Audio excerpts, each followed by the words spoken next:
Hey guys, this is Scotty. I wanted to real quickly just kind of run through some of this UI stuff. Looking at what you guys had sent me, there was sort of a ton of stuff in there.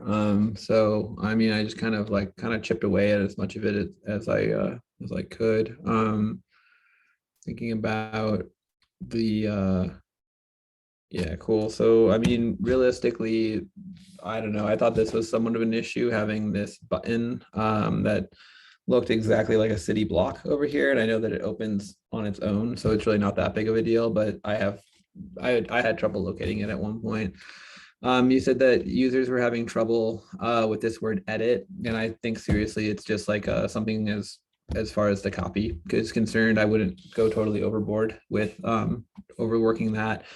I noticed that like the order in which the listings are is starting by cheapest. A couple things there. I wouldn't call anything the cheapest. I mean, we're talking about things that are hundreds of thousands of dollars and they're built really well. They're not from AliExpress, but they are in order of least expensive. And then also moving the button further away from this edit or search feature, it also kind of calls a little bit more attention to the button by so not making the button bigger, but just getting stuff away from it. And then from here, you could start to rearrange your order a little bit better.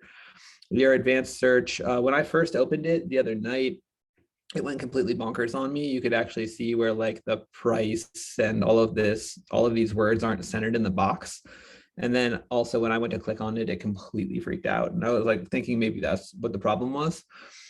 It was really difficult to test, right? So I left and I came back, and essentially it was much cleaner. And then when you clicked on, this was like the next day, I clicked on it and it said, the stuff that it was supposed to do.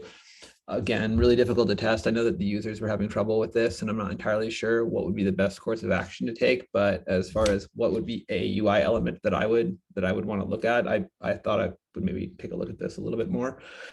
It's real similar to the way that we were buying advertising on those wireframes. I would essentially just kind of do that same thing, and then these move however they need to, and you are able to then like change your price, based off of where those are set, and then you could either use the keyboard or the or that toggle element. It didn't really matter to me. And then I'm not really trying to like control people here, right? So anyway, on mobile, I had to do a couple of things. I needed to move these boxes and make them smaller and move them up, and then multiply everything by 1,000, which is, I think they should just do that on both of them. I was thinking right away though that some people potentially could not get this. I don't know why it would go over their heads, but say they immediately jump to their idea of typing things in. Typing things in still would completely work, and by doing that, it would cause the thing to move. And then from there, now they kind of know what they're supposed to be doing and how they're supposed to be interacting with it. And the way that I came up with this idea here was it actually wasn't actually all that. It wasn't like an instant thing. I was looking at it, the idea of like these hard metal objects to cut your thumb. And then I thought, like, what would you guys do by like looking through your style guide and trying to find how your toggle switch is set now, and thinking what that toggle switch looks like and how how I would design something that kind of looked like it. And then I noticed that that was where your light, like your angle of your light, was a little different. So instead of keeping the light above as it was with the search bar, I started thinking about like moving this like directionally, and instead of using that blue, using the blue that's on the search. So so those things match, and it was still just incredibly distracting. And so I started messing with line weight, and the color got kind of huge here as well, like the tint of it. And then how do you type versus how would you go about moving the toggle? And one of the things that I was really careful about was making sure that this spot right here was at least 20 pixels across. So this way a person wouldn't accidentally tap one or the other. Just thinking about some of our people that maybe are missing limbs, like they have to use a different nub, or they just got fat fingers, right? Like people have different reasons for having these buttons further apart, but you still want these boxes to be pretty big. So I was just trying to think about a way to like fit all of this stuff in. And then yeah, trying to like get rid of the dimple. I liked the dimple. I thought the dimple was cool. I would test it though. I mean, it could be distracting, and it could just like not look like it has continuity as well.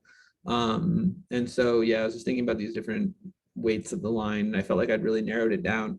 Over here, though, is where that is what you guys saw in the test a little bit ago. The the lightest gray at the bottom of this is identical to the lightest gray over here, which is the lines that were used on the entire mobile app before. It's the same, it's the exact same color. It's not from the style guide though. It's actually a different, it's D7 instead of C4. I noticed that there was a difference, but that could have just been moving images from a screenshot off of the internet from a Figma file, is what I assume probably happened there. And then I drastically reduced, you can see I drastically reduced the contrast of the button as well. So potentially people wouldn't even notice that it did have some of this, some of these extra dimple. I still think it's really cool. One of the things that I did do that is a little risky, this 45-degree or whatever it is angle of shadow that's on here is didn't have continuity on the button. So moving the shadow over 2 pixels on this side would create a single uniform light source. It does take away from what was originally intended though, which the light source was directly down. If you take a look at your guys' style, but from this was what it was. And you can see, I mean, there's just like a ton of things here where, I mean, getting rid of these giant bumpers on the sides allows for things to just be a lot cleaner. Having these things in this order kind of raises question to what is going on with this white space, where over here you still have a use of white space, but it appears to be a little bit more intentional. This grid over here of how the rooms work is a little bit confusing in knowing which order they're supposed to go in by just having things linear. It seemed to make a little bit more sense. Yeah, that's pretty much the stuff I came up with.